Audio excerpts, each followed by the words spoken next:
Bruno Bidjan, bientôt libre après son emprisonnement il y a de cela plusieurs mois, le journaliste de Vision 4 est passé devant le tribunal le 11 juillet dernier et sa sentence a été donnée. 6 mois d'emprisonnement ferme pour le journaliste qui pourra retrouver la liberté en août prochain. Et nous en parlons sur ce plateau avec Yannick Reno. Bonsoir Yannick Reno. Bonsoir mon cher Magique, bonsoir également à tous les abonnés. Bonsoir chers abonnés et bienvenue dans ce nouveau contenu sur votre chaîne On Air Media. Nous parlons du journaliste et ancien directeur général de Vision 4, Bruno Bidjan, qui pourra être libéré dans quelques semaines seulement. Yannick Reno, Bruno Bidjan, bientôt libre. Bientôt libre, bonne nouvelle, soulagement pour lui et pour sa famille ainsi que pour sa communauté professionnelle, notamment Vision 4 et on va dire la corporation des journalistes du Cameroun qui, il faut le rappeler, il y avait quand même, c'était quand même prononcé contre cette incarcération de Bruno Bidjan pour des raisons qui, selon certains, semblaient un tout petit peu quand même curieuses.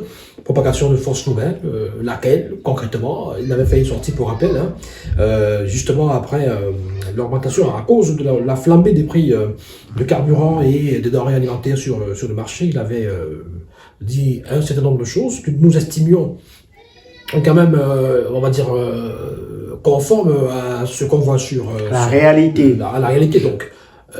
Parler de propagation de fausses nouvelles, beaucoup y ont vu à ce moment-là des alibis pour pouvoir justement mettre la main sur lui, surtout qu'il est également mêlé, on va dire comme ça, dans une autre affaire où il ne s'est pas encore véritablement tiré parce que l'affaire est encore pendante, notamment l'assassinat de Martinez Zogo, où il est accusé, il est inculpé aussi. Pour complicité de torture, d'arrestation et de séquestration. Eh bien oui, il va comparaître libre, raison pour laquelle il peut. Donc il sera libéré pour les motifs de propagation de fausses nouvelles dans un mois pratiquement. Et il pourra comparaître libre donc pour ce qui est du procès de Martinez Zogo. Et à ce niveau-là aussi, bon, écoutez, certaines choses sont aussi possibles. Alors, il faut dire que RFI, lors de l'annonce de l'arrestation de Bruno Bidjan, revenait sur le contexte de cette arrestation-là. Vous parliez il y a un instant de cette vidéo qu'il avait publiée sur ses plateformes digitales. Dans ces vidéos, il parlait des buzz qui sont créés au quotidien pour distraire le peuple, lui qui disait que le peuple devait se réveiller. Et pour certains, Bruno Bidjan avait trahi les siens en faisant cette sortie-là. Écoutez, le rôle d'un journaliste, ce n'est pas, en principe, le parti pris. Ce n'est pas défendre les siens, comme ça se dit généralement et vulgairement et trivialement dans les quartiers.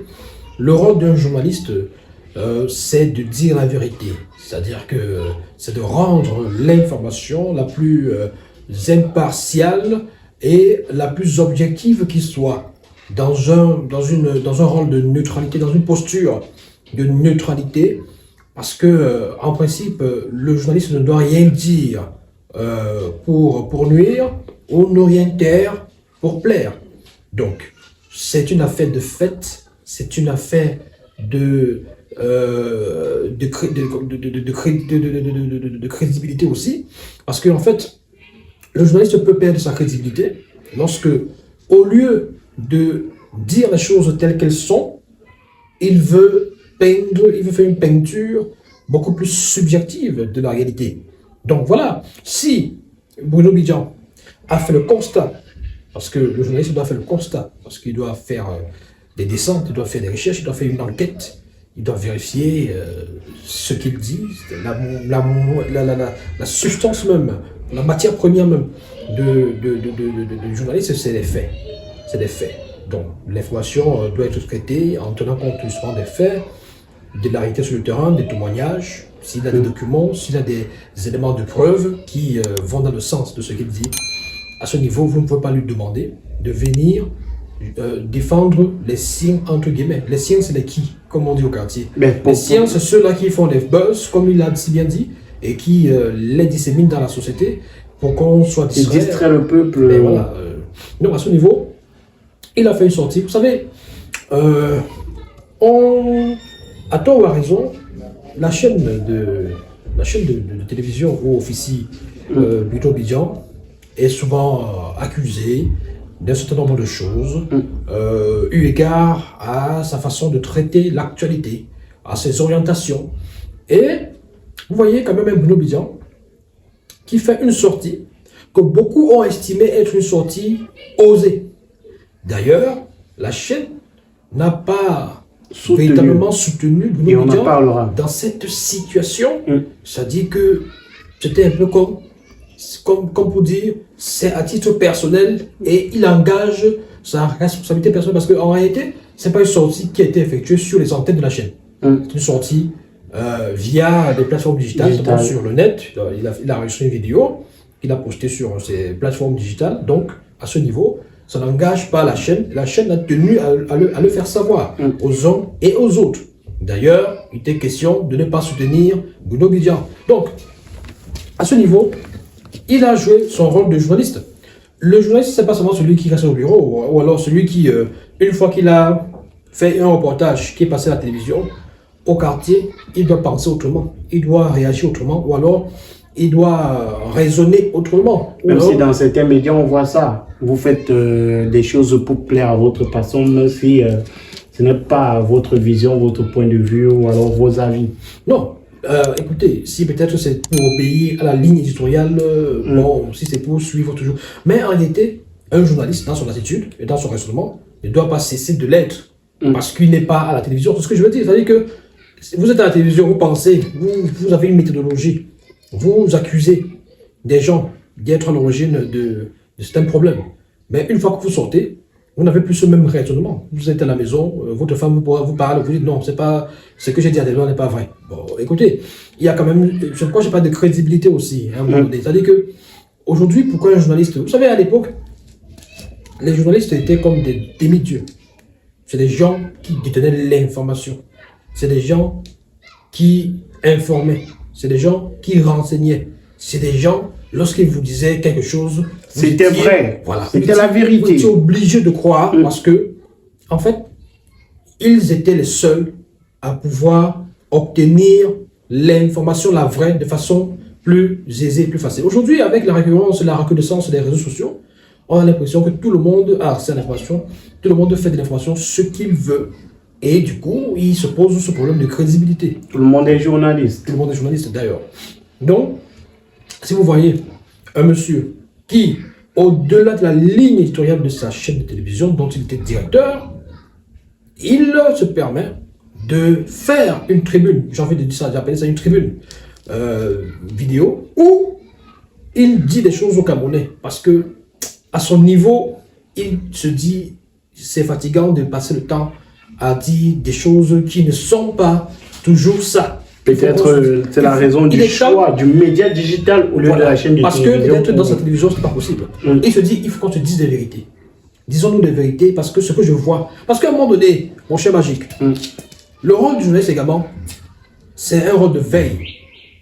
Il est un peu comme ce lampadaire ou ce phare de la société. Quand il regarde, il a l'impression que tout va mal. Ou alors des choses sont en train d'aller dans un certain sens. Il peut décider, vu sa responsabilité justement, de remettre en question la façon dont les choses se passent. Et de veiller, les uns les autres. Alors, rappelons qu'un mandat avait été émis contre Bruno Bidian, mandat auquel il a déféré, et c'est lorsqu'il est arrivé à la réponse de ce mandat-là qu'il a été arrêté, il a été emprisonné pendant plusieurs mois. On parle là de 5 mois environ, parce qu'en août, il devrait être libéré. Vous avez parlé d'un élément assez important lors de cette affaire, c'est que Bruno Bidian a fait cette sortie sur les réseaux sociaux et on a eu son média qui l'a lâché. C'était pas la première fois que ce média, Vision 4 notamment, exposait l'un de ses journalistes. On a vu Ernest Obama, on a vu le pape du 20h, et tous, ils sont passés. Oui, oui.